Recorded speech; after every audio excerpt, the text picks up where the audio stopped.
le tɔla kple vi la kpakple gbɔgbɔ kɔkɔe la ƒe ŋkɔme. Le Seigneur soit avec vous.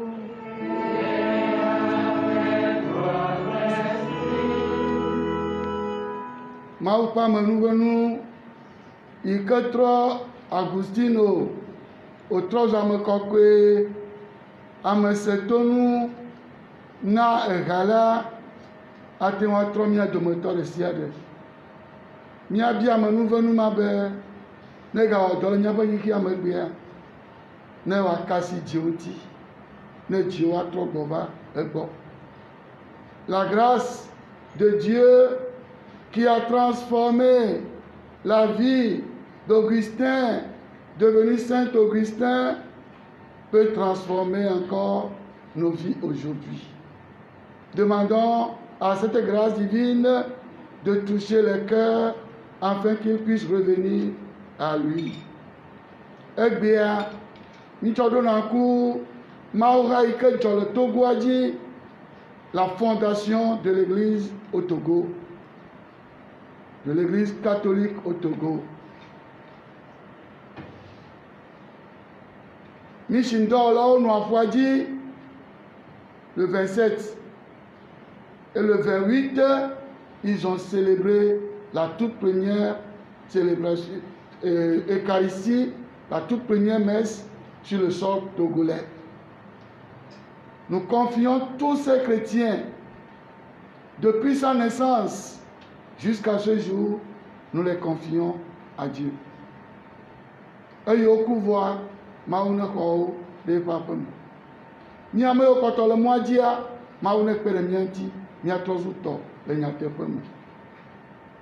Je confie ma chère maman qui a œuvré dans ma vie.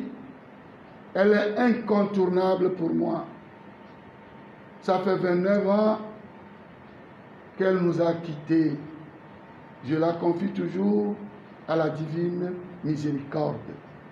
Mia dengle, adjesi miaƒe nu vɔwo, ale miadze na amlima kɔnu kɔkɔeawo wɔwɔ.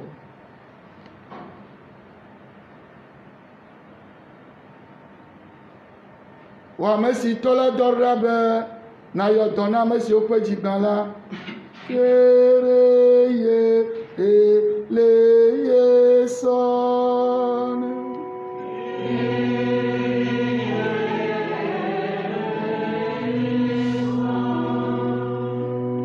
Wɔ ame si va nu vɔ̃ wɔlawo yɔ ge hena dzimetɔtrɔ la, Christe ele yi sɔne.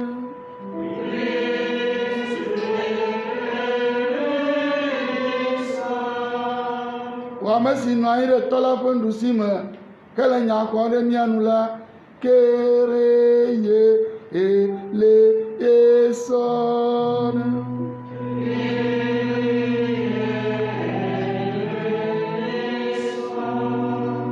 Mawu Ŋusẽkatɔ ne kpɔ nublanui na mí, netsɔ míaƒe nu vɔ̃wo ke mí, eye wòakplɔ mí ayi ɖe agbe mavɔ la me. Prions le Seigneur.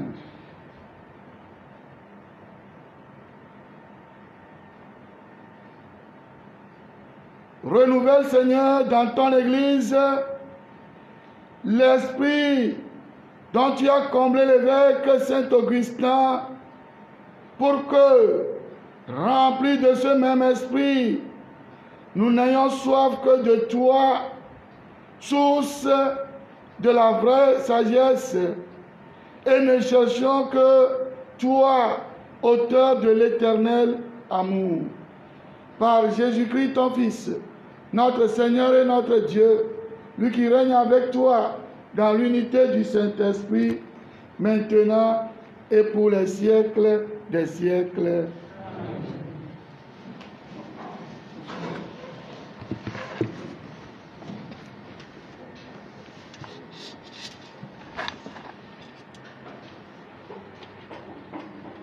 Nous exhlẽ tso Korintotɔwo ƒe agbalẽ gbãtɔ me. Nɔviwo, Kristo medɔm be ma le mɔtsi na ame o hafi bena magblɔ nyanyui la afia boŋ menye le nya ƒe nunya me o bena Kristo ƒe atitsoga la nagazu dzodzro o elabena atitsoga la ŋuti enye bometsinya na ame siwo trɔ la ke mi ame siwo woxɔ la Mawu ƒe ŋusẽ wònye na mi elabena woŋlɔ ɖi bena magblẽ nunyalawo ƒe nunya dome eye maɖe gɔmeselawo ƒe gɔmesese ɖa. Afi ka nunyala le? Afi ka agbalẽfiala le? Afi ka xexea sia me ƒe anukutiɔla le? Alo menye Mawu trɔ xexe sia me ƒe nunya wozu bometiti o ɖe? Elabena esi xexea me metsɔ ye ŋutɔ ƒe nunya dzesi Mawu le Mawu ƒe nunya me o ŋuti la, eya ta edze Mawu nu be yeato gbeƒãɖeɖe bometsinya me axɔ ame siwo axɔ ase la, elabena Yudatɔwo bia dzesiwo eye Helatɔwo ɖia nunya yome, ke míawo la míeɖea gbeƒã Kristo, ame si woklã ɖe atitsoganu la, esi nye nuklikli na Yudatɔwo kple bometsinu na Helatɔwo, ke hena wo ame siwo woyɔ la, Yudatɔwo kple Helatɔwo siaa míeɖea gbeƒã Kristo si nye Kristo ƒe ŋusẽ kple Mawu ƒe nunya la, elabena Mawu ƒe bometsitsi nya nu wu amegbetɔwo eye Mawu ƒe gbɔdzɔgbɔdzɔ sea nu wua amegbetɔwo. Aƒetɔ la ƒe nya ye.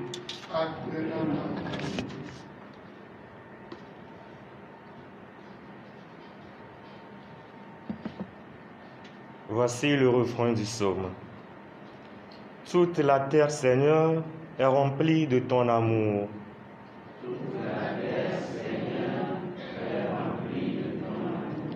Toute la terre, Seigneur, est remplie de ton amour. Joie pour le Seigneur, homme juste, homme droit, à vous la louange. Rendez grâce au Seigneur sur la cithare, jouez pour lui sur la est remplie de ton amour. Oui, elle est droite, la parole du Seigneur. Il est fidèle en tout ce qu'il fait. Il aime le bon droit et la justice. La terre est remplie de son amour. Toute la terre, Seigneur, est remplie de ton amour. Le Seigneur a déjoué les plans des nations, anéanti les projets des peuples. Le plan du Seigneur demeure pour toujours. Les projets de son cœur subsistent d'âge en âge. La terre, Seigneur, est remplie de ton amour. Acclamation de l'Évangile.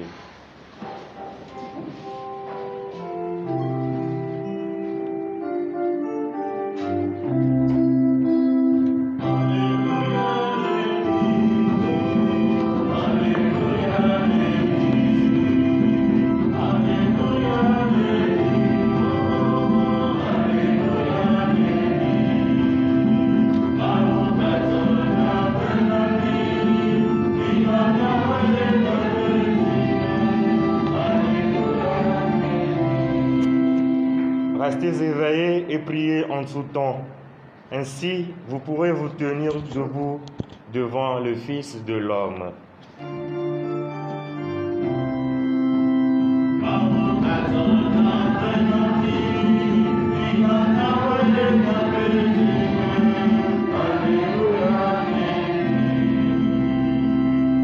Le Seigneur soit avec vous.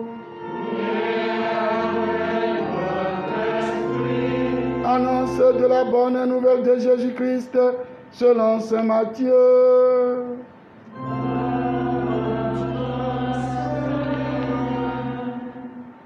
Chapitre 25, versets 1 à 13. Matteo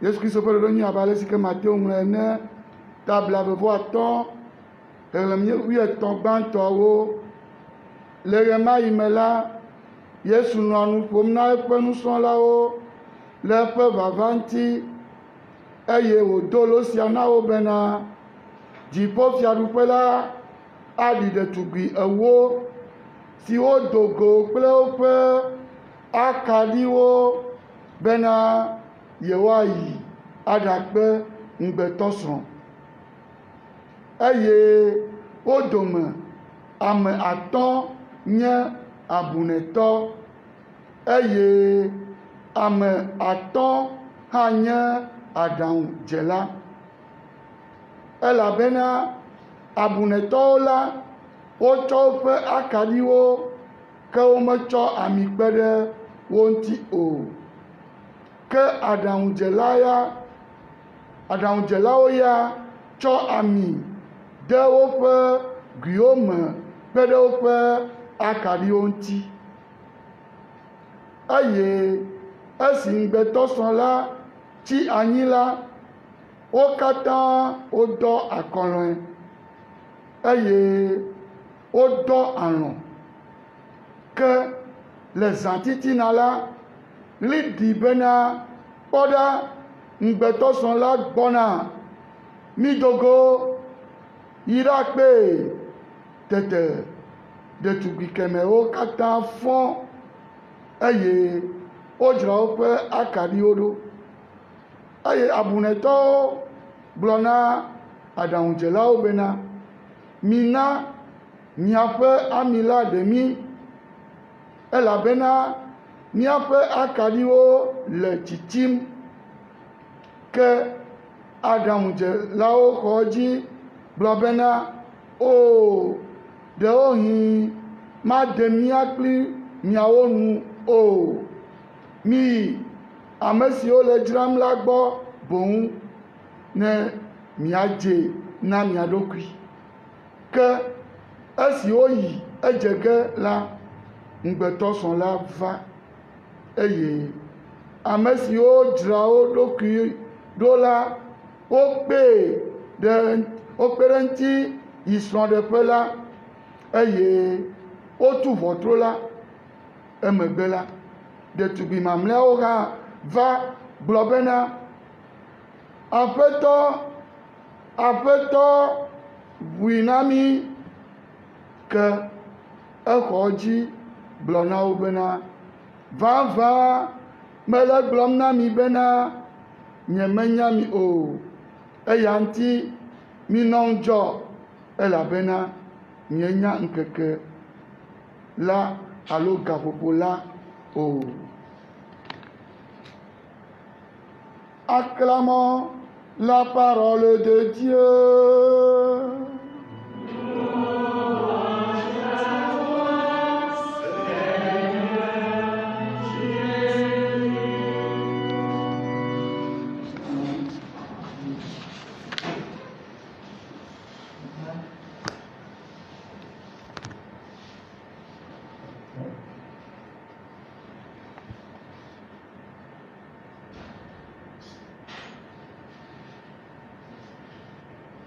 Au lendemain de la célébration de la mémoire de la maman, je vais nommer Sainte Monique, cette vaillante femme, nous célébrons le fils pour lequel elle a souffert.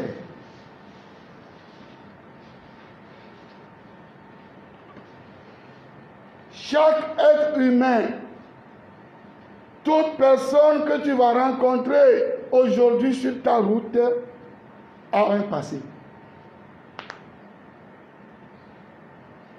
Toute personne que tu vas rencontrer sur ta route aujourd'hui a un passé. Le passé peut être sombre, le passé peut être lumineux. Pas d'être humain sans histoire. Même si c'est aujourd'hui qu'il est venu au monde, il a une grande histoire. depuis la conception dans le sein maternel jusqu'à sa sortie du sein maternel, il a une grande histoire que toi tu ignores. Pas d'être humain sans passé, pas d'être humain sans histoire.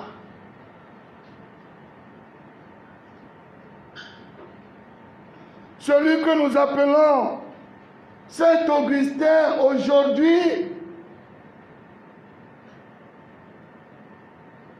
a un passé. Un passé très sombre. Un passé très sombre. Et pourtant, aujourd'hui, il est incontournable dans l'histoire de l'Église, dans la théologie de l'Église, dans la vie de l'Église. Tu ne peux pas étudier l'histoire de l'Église sans Saint Augustin. Tu ne peux pas étudier la théologie de l'Église sans Saint Augustin.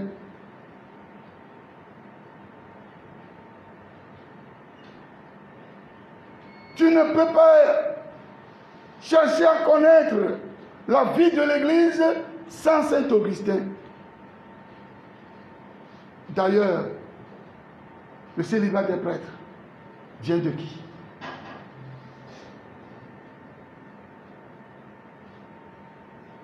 Manière de te dire ce matin, par le sacrifice de certaines personnes, peut transformer encore notre monde aujourd'hui. Peut transformer quelqu'un, peut changer quelqu'un. La première partie. Celui que tu qualifies de mauvais, la grâce de Dieu peut le transformer. Accompagné, bien sûr, de nos prières. Quelqu'un que tu vois aujourd'hui, ministre, député, prêtre, évêque, consacré, marié, il a un passé, elle a un passé. Si la grâce de Dieu l'a amené jusque-là, la grâce de Dieu peut te transformer d'abord toi-même et peut transformer aussi l'autre. Il faut que nous croyions en cela. Le chrétien doit croire en ça. Un chrétien qui est tout le temps à la messe, mais qui ne croit pas que l'autre peut changer, qu'il peut y avoir des changements dans la vie de l'autre, je me dis, il vient faire quoi? Il vient faire quoi?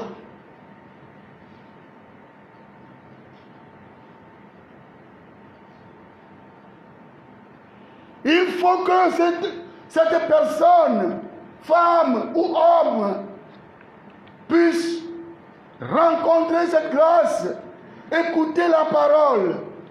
Saint Paul a donc raison de dire, tout au début de la première lecture, le Christ ne m'a pas envoyé pour baptiser, mais pour annoncer l'évangile. Saint Paul ne néglige pas les effets du baptême, la grâce baptismale. Mais qu'est-ce qu'il veut nous dire? Avant que quelqu'un n'accepte le baptême, il faut qu'il ait au moins la foi. Comment avoir la foi si on ne te l'a pas annoncé? La toute première chose, c'est d'annoncer. Et quand le cœur est touché, ce n'est pas ses enfants qui vont le forcer, qui vont la forcer à recevoir le baptême, mais c'est lui-même qui va dire, cherchez-moi un prêtre. Je veux recevoir le baptême.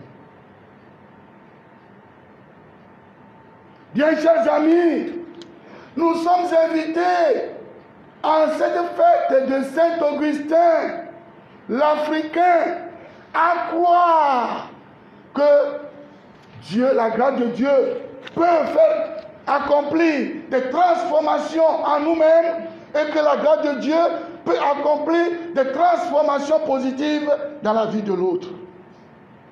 Ne soyons pas pessimistes. Ne soyons pas pessimistes. La grâce de Dieu peut transformer l'être humain.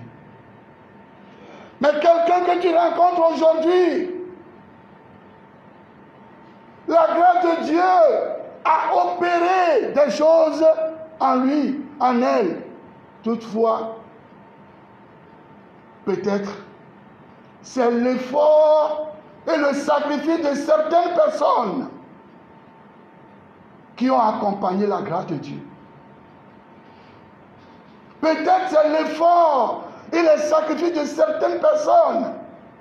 Pour Augustin, nous nommons sa maman. La grâce de Dieu est là. Mais s'il n'y a pas la collaboration, le concours humain, c'est l'effort et le sacrifice de certaines personnes. Des fois, nous ne les connaissons pas.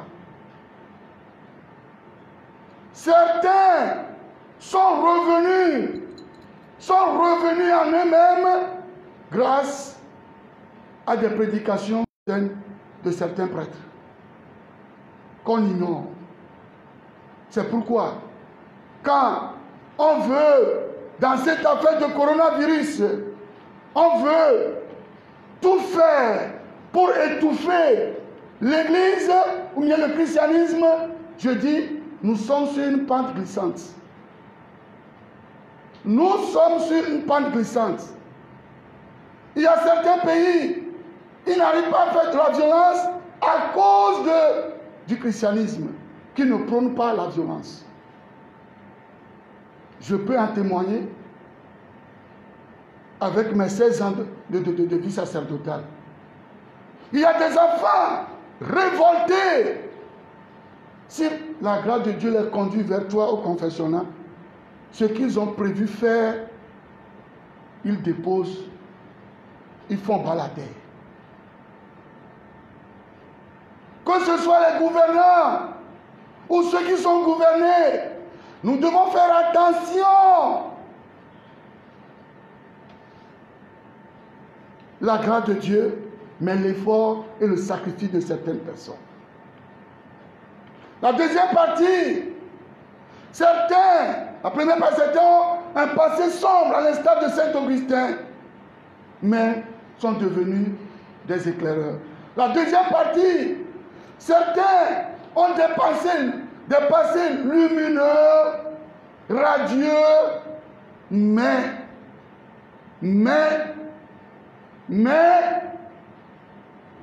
la fin n'a pas été ça. Ça existe aussi.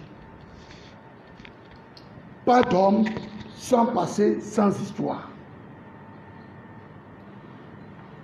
Peut-être beaucoup iront au cimetière de Bekota aujourd'hui. Les tombes sur lesquelles vous allez marcher pour aller enterrer les autres, eux aussi. Si on te disait, dans leur vie, peut-être que certains n'aimaient même pas qu'on rentre dans leur salon avec des chaussures, mais voilà, on marche sur eux.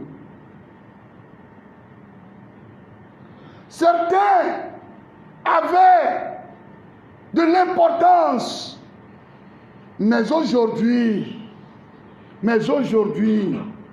ce ne sont pas des gens embêtés. Non, ça interpelle plutôt.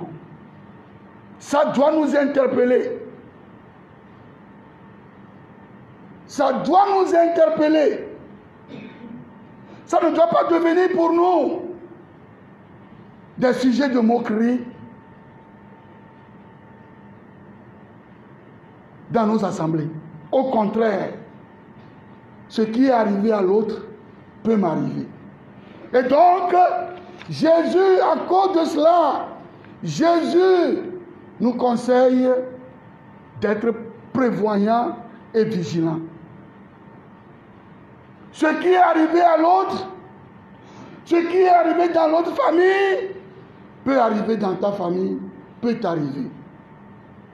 Soyons prévoyants et vigilants pour ne pas tomber en tentation. Pour ne pas se laisser compter les événements futurs. Restons prévoyants, nous conseille Jésus. C'est un évangile, c'est l'un des évangiles qui m'attriste beaucoup. C'est l'un des évangiles qui m'attriste beaucoup. Avec tout ce que ces 5 jeunes filles ont fait, ont accompli comme effort, voilà, ils sont restés hors du champ du jeu. Ils sont restés hors du champ du jeu. Et ça peut m'arriver, ça peut t'arriver. Demandons la grâce de la vigilance et de la prévoyance. Que le Seigneur, qui a su transformer Augustin en Saint-Augustin, l'incontournable, dans l'Église, transforme aussi nos vies. Que sa grâce touche encore aujourd'hui les cœurs pour revenir à l'Évangile, pour revenir à l'essentiel. Que cette grâce qui a transformé Augustin puisse encore transformer ceux qui ont dépassé lumineux et aujourd'hui sont tombés très bas. Que cette grâce puisse les relever pour la gloire de son Saint-Nom. Amen.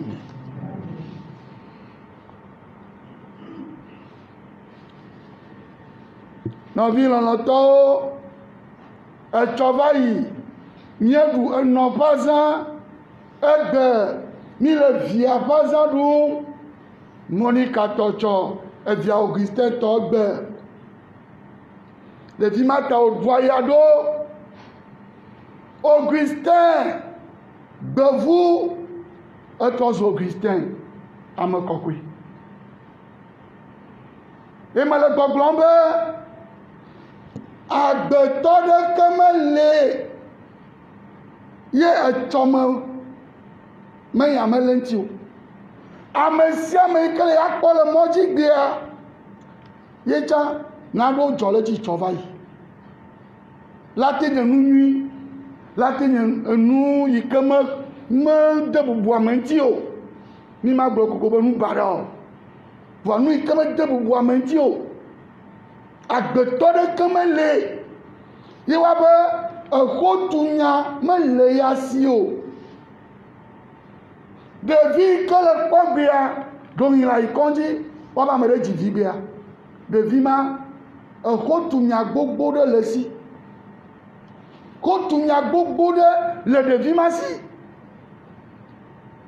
Tso gbegbe keye etokple noa odogo na ifofu. Nu kai jo, nu kai me jo, fika odogo do. Etofo su noya. Enoa ble to nu che de ndomea. Pana melo. Toi la force non noire. Il y a un violet. Maintenant, il y a un violet. Voyons nous tchalati wa lege. Ah, non nous la wa lege. Allez mucho. Ne me le rogran non, c'est me imaka. Asron lege. Ça fout fond. Mais à quoi tout faire?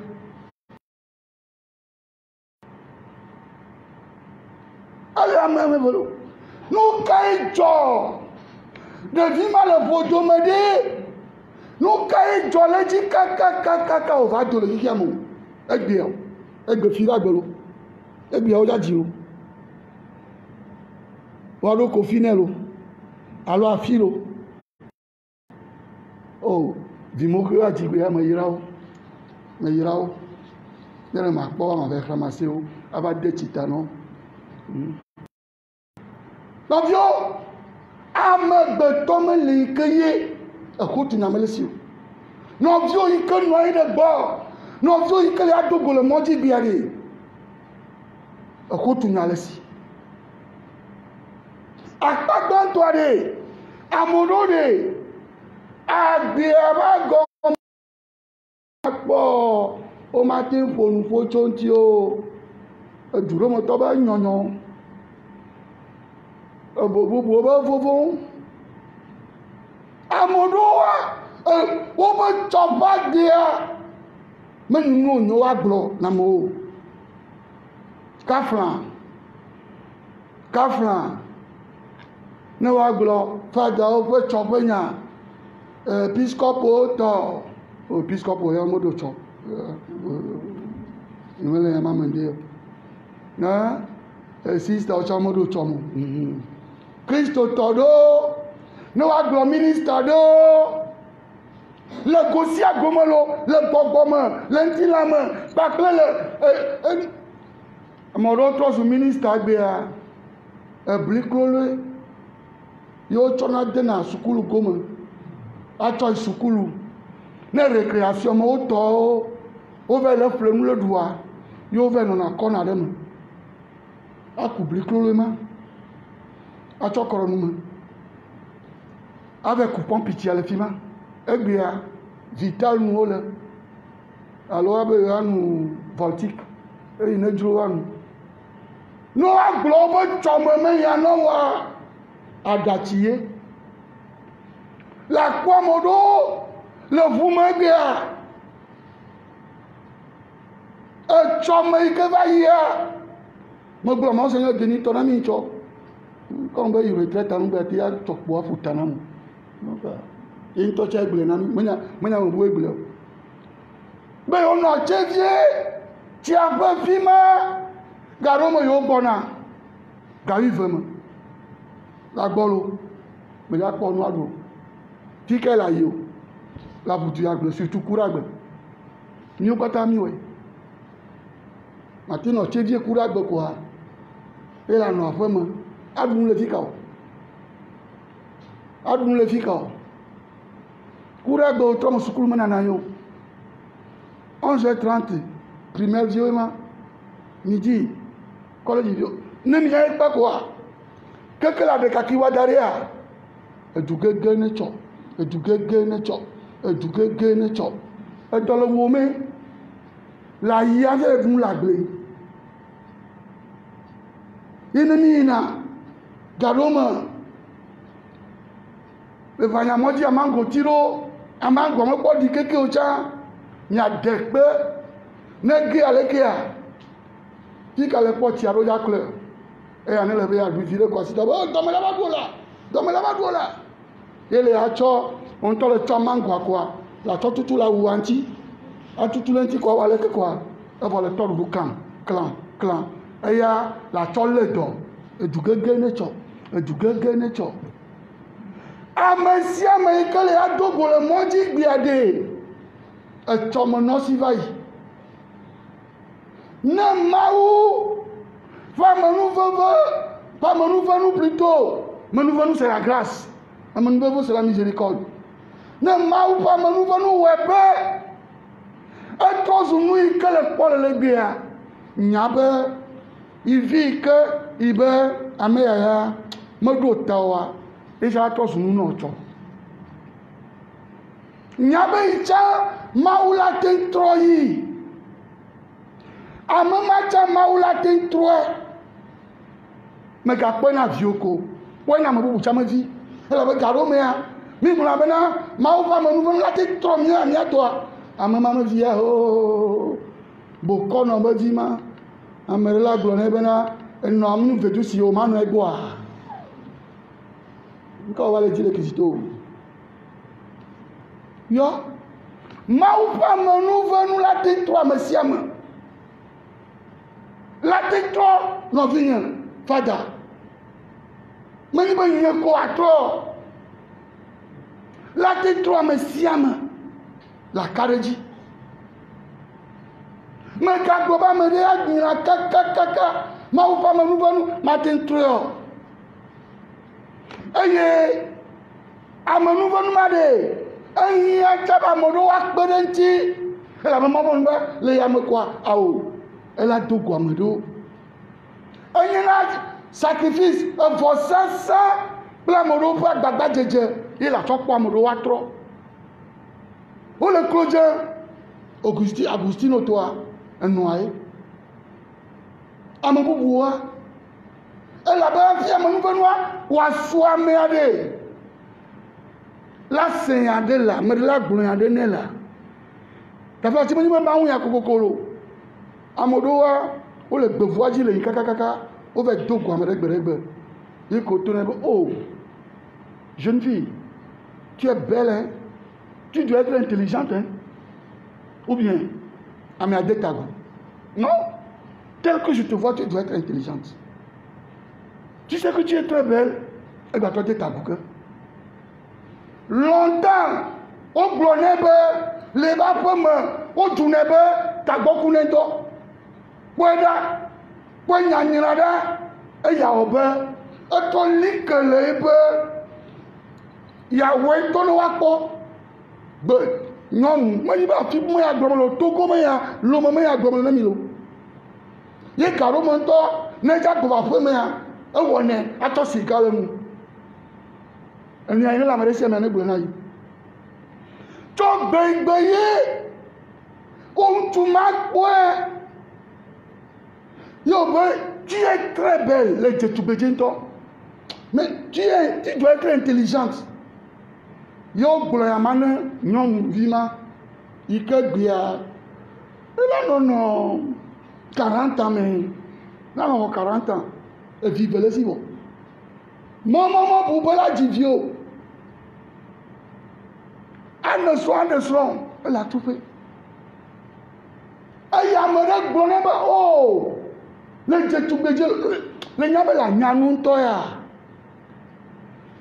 Avant, Bemagben, il y a un tigna trop. Il y a un tigna trop. Mawu fa amenuvenu kple ame ɖe ƒe nya eya ta apostolo Paulo le gbɔgblɔ nu le gbɛtɔ la ɖe womedɔ yi be yi ne be le mawu tsi na amewo wodɔ yi be yi ne be de gbeƒã ɖoɖo nyui egɔme ɖe menye be apostolo Paulo de wo be mawu tsi lele menyo vɔa ɖe hafi ame ne wòalɔ mawu tsi lelea ɖe ame ne trɔ dzime ne mese mawu yɔ wa ɖe etɔ wantɔ enɔ wantɔ de ne se mawu ya yóò ka dzi ti ne kɔa elabe ni yɔ fa dana la n'o de tsi tana la menyi wo la ka fɔ si o be mama n'o mu kɔnsidɔ tɔ wa n'o kua ne nyamama na o gawo n'o kua o de ye ŋutɔ la yɔ nyame ne kɔ nyame le klɛ akpa velia na nyanyanya de ye nyɔna de amoɖo de. Etsɔ yi ke va yia ɖe o wonɔ me mi yɔna le gare be wonɔ me abe ketre nene voilà wonɔ me wonyo ame yi ke amewo vuna dukplɔla ɖo tanti tɔntɔn vɔ gbia ɖe me yiwo katã ʋu dukplɔ ɖo tsa ɖe ɖewo le wo dzu. Agbeme etsɔ la de nyɔnua ame ɖeke mele ya do go le mɔdzi gbea ye tsɔme mele si o etsɔme la de nyɔnua vɔa tsɔ yi ke va yi la nyo tsɔ yi ke va yi ma te nyo fã agbeme yi ame ɖewo woyi tsɔtsi. Wonɔ Sacré-Cœur me Yesu ƒe dzikɔkɔe me alo wonɔ Maria ƒe dzikɔkɔe me wonɔ gbeɖeŋutɔ ma dzudzɔ me ame ɖewo wotsɔ kakla epee le Saint John me le Marshall me episcope kɔ si dzi wodze dzi tsa voa enuwuwua bokɔ gbɔ va tsi enuwuwua bokɔ gbɔ va tsi. C'est les deux, hein. La ténionondé. Un matade. Ne m'a pas va menami ou ade. Yesu ni kata mi akpende ya. Na Adam jeje. Ple unjonono. Kristo to. Mauna wa nyasa. Mauna osusu. Tue jadaun. Ne cho. Mbabe geje nu barabara romo. Na biane kaba unu ple beblon. Kristo to. Jadaun. Enu ike jola ma jia. La te jola po me bia. Jadaun na non jo. Kamia soa. Maula kplo. La gerepe. Kwame abale ko wena Augustin ne va me na mia domotor. Toma vo ke ima.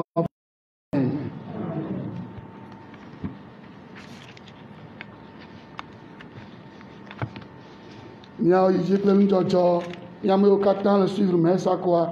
Mia on jojo. Achoda pena apetola anye vosanu jojo.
Ensemble m'a offert le sacrifice de toute l'Église.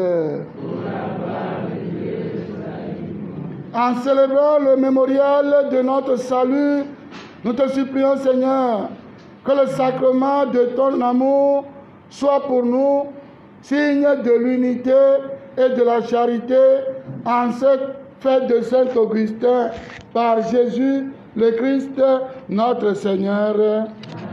Le Seigneur soit avec vous. Élevons notre cœur. Rendons grâce au Seigneur notre Dieu. Vraiment, il est juste et bon de te rendre gloire, de t'offrir notre action de grâce.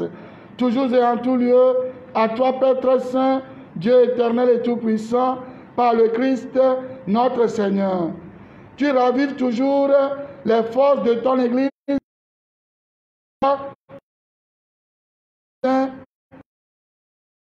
Ainsi, ton amour, aujourd'hui, nous te rendons grâce, car le nous stimule et leur prière fraternelle nous aide à travailler pour que ton règne arrive.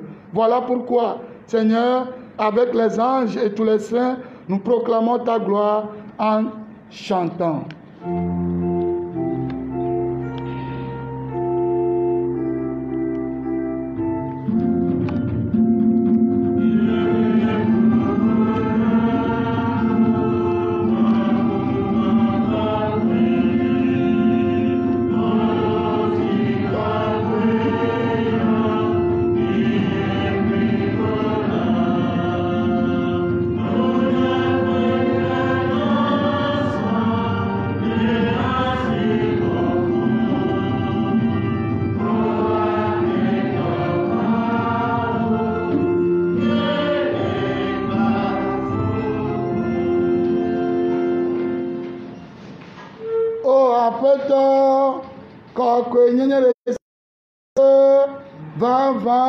ele kɔkɔe kpɔ ɖe vɔsanunanawoe nye esi míeɖe kuku ògbɔgbɔ la fa ŋu ne dza ɖe wo dzi eye wòawɔ wo kɔkɔe ne woatrɔ zu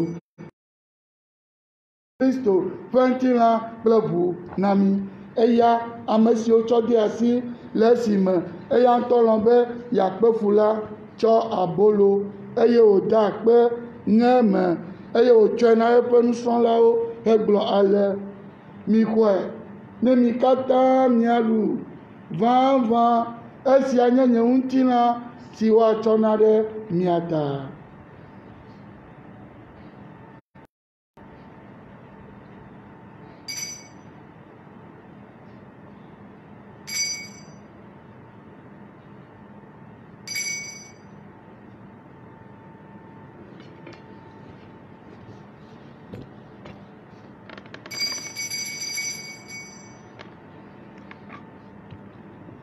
Nenema ke le nuɖuɖua megbe la, wòtsɔ ekplu la hã gada akpe eye wòtsɔe na eƒe nusrɔ̃lawo hegblɔ ale: mixɔe ne mi katã miano ʋãʋã, esia nye nye ʋu ƒe kplu, mebla yeye mavɔ la ƒe ʋu si le kɔkɔ ge ɖe anyi ɖe mi kple amewo katã ta hena nu vɔ̃wo tsɔtsɔ ke. Miwɔ esia atsɔ ɖo ŋku dzinye.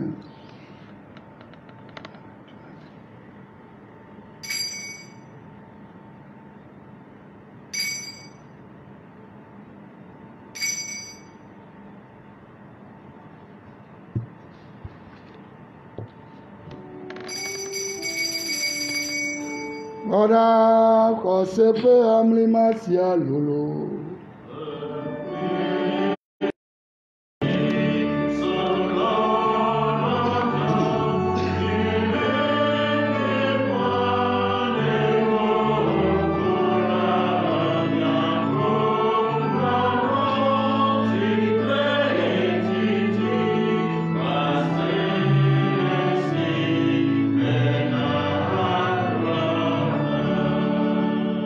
Esia ta wo aƒetɔ míele kɔnu sia wɔm hele ŋku ɖom viwo ƒe ku kple ƒe tetsitsi la dzi eye míele agbebolo kple ɔƒe kpu la tsɔm na wo, le akpe dam na wo ɖe ale si nekpɔ be míedze atɔ ɖe ŋkume asubɔ wo abe nunɔlawo ene la ta.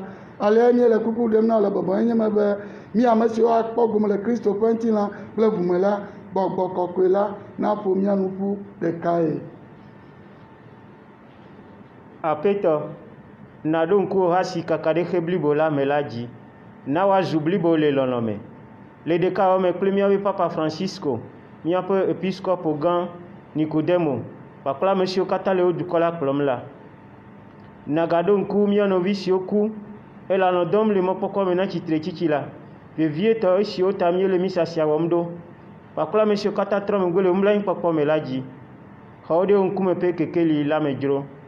Azɔ, míele kuku ɖem ɖe mía ɖokuiwo ta, ɖe susuwo katã ta míele vɔsa sia wɔm ɖo, ɖe wo dukɔ yi ke ƒo xlã vɔsakpe sia, ame yiwo katã ta Agostino, ame yiwo biã tso mía gbɔ míado gbe ɖa ɖe yewo ta. Kpɔ nublanui ne mía dometɔ ɖe sia ɖe, ne míadze akpɔ gome le agbemavɔ la me kple Maria ɖetugbe la ƒe Mawunɔ yayratɔ la, esrɔ̃a Yosef kɔkɔe, Agostino kɔkɔe, apostolo kple ame kɔkɔewo katã, wo ame siwo le yiwo katã me la na gbe le wo lɔlɔ̃ la nu, eye to viwo Yesu Kristo me la, míakafu aɖe wo ŋuti kɔkɔe afia.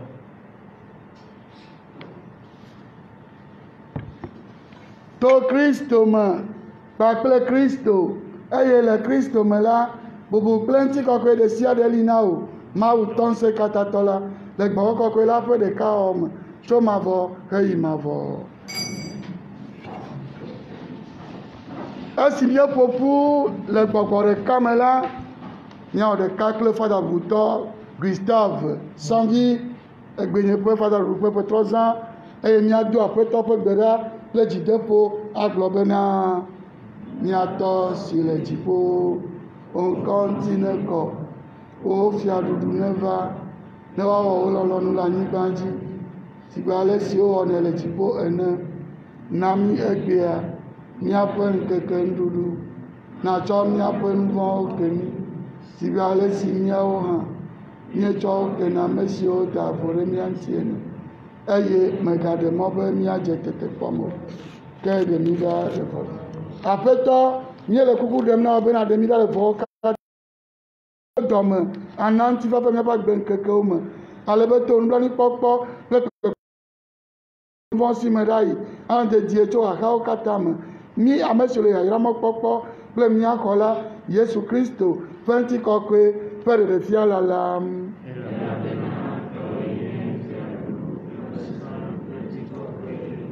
Aƒetɔ Yesu Kristo woe gblɔ na apɔstolo be nye ŋutifafa ɖe na mi nye ŋutifafa ye me na mi megakpɔ míaƒe nu vɔ ɖe o ke bo lé ŋku ɖe woha la ƒe xɔse nu anyɔdɔma na ŋutifafae ena ƒo nu ƒu le ŋutɔwo ɖoɖo la nu wɔame si le agbe hele fia ɖum tso mavɔ heyi mavɔ. Aƒetɔ la ƒe ŋutifafa nenɔ anyi kple mi tegbee.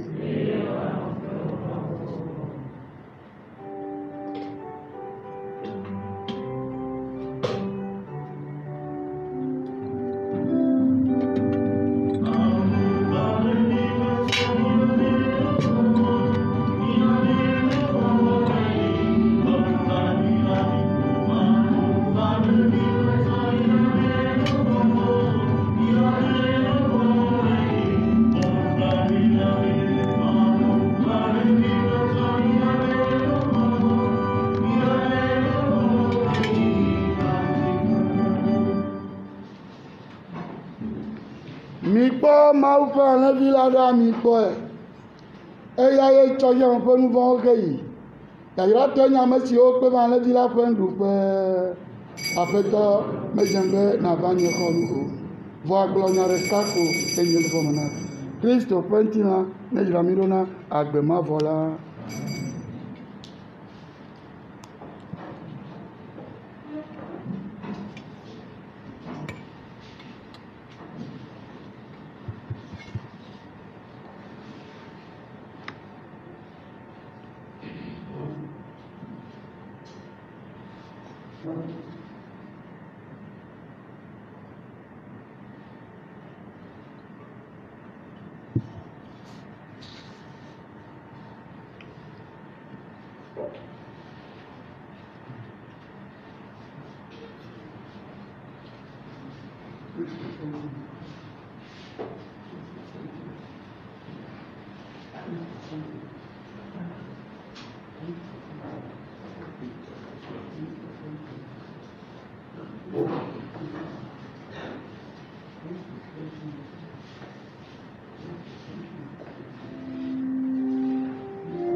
Kristo ƒe luʋɔ wɔm kɔkɔe.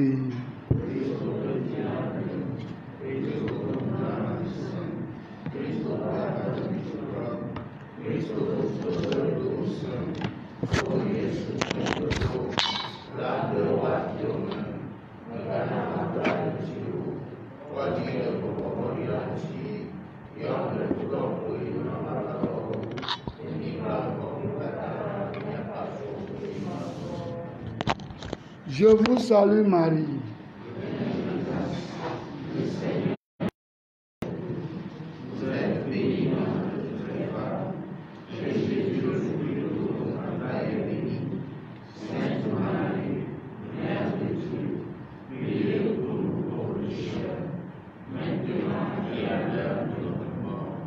Ô Marie conçue sans péché. Ô Marie conçue sans péché. Ô Marie conçue sans péché. Prions encore le Seigneur.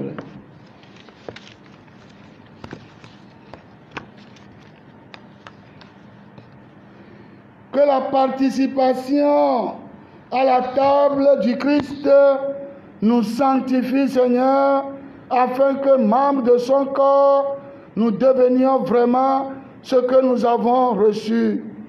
Par Jésus, le Christ, notre Seigneur. Amen.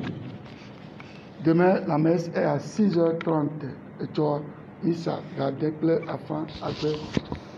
Le Seigneur soit avec vous. Que Dieu Tout-Puissant vous bénisse et vous garde, le Père, le Fils et le Saint-Esprit. Amen. Allez dans la paix du Christ.